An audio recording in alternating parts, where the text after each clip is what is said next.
เคยดูคนทุกคนยากสิละมานาเบียกับบุมีบอลนอนนี่พาทุกพายากพาลุยอดมายากสินอนก็นอนจังสี่นี่เอาเสื้อค่อยกับบุมีฮันตุกมันแบบนี้จะเป็นได้ให้มันนอนจังสี่แล้ววันนี้น้ำตาตุกแต่จะเป็นได้อดเอาฮัลโหลเจ้าสบายดีโดยน้องคนจากห้านBCTยังเจริญเลยเจ้าไอ้เป็นเจ้าของ TikTok ที่ซื้อเพราะห้างลูกติดบ่เจ้าแม่นโดยอ้ายผู้ดีทางห้านเฮาได้เห็นคลิปอ้ายและลูกสาวใน TikTok ของเจ้าทางห้านเฮาก็เลยอยากสวยสุกยูอ้ายกับลูกสาวเป็นเครื่องนอนผ้าห่มผ้าปูโดยปกติอ้ายพักที่ใส่เจ้าวันนี้ค่อยพักอยู่เฮือนเอื้อยกับเตาเฮือนอยู่แถวตลาดหนองเพ่งนี่นะอ๋อโดยแล้วตอนนี้อ้ายอยู่เฮือนบ่อยู่เฮือนนี่แหละโดยอ้ายแล้วเขาจะเอาเครื่องไปให้เด้อโดย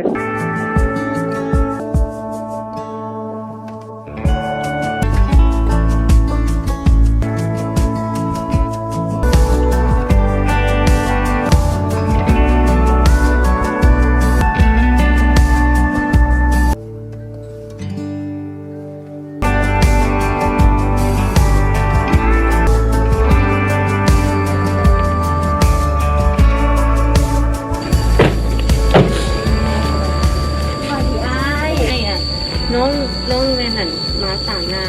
จากทางฮานเบดดิ้งเซ็นเตอร์ฮานสันจะนอนเด้อขออนุญาตถามชื่อเสียงอันนี้อาซุนีโดยไอ้นี่เนาะ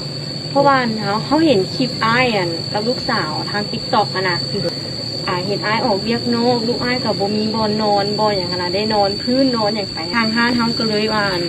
เอาเสื้อเอาอย่างมาให้จะมีเสื้อนอนแล้วก็เสื้อปิกนิกเอาไว้ยามให้ลูกอ้ายนอนออกไปเฮ็ดเวียกอยู่นอกสินะก็สามารถนอนได้แล้วก็จะมีผ้าห่มอุ่นๆเด้อแล้วก็จะมีหมอนนุ่มๆอ้าย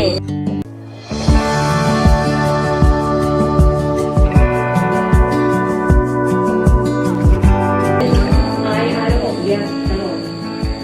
ก็บ่ค่อยได้ออกงานก็ได้ดุนๆทุกครั้งนึงถ้าอ้ายออกไปนี่แม่น่ะ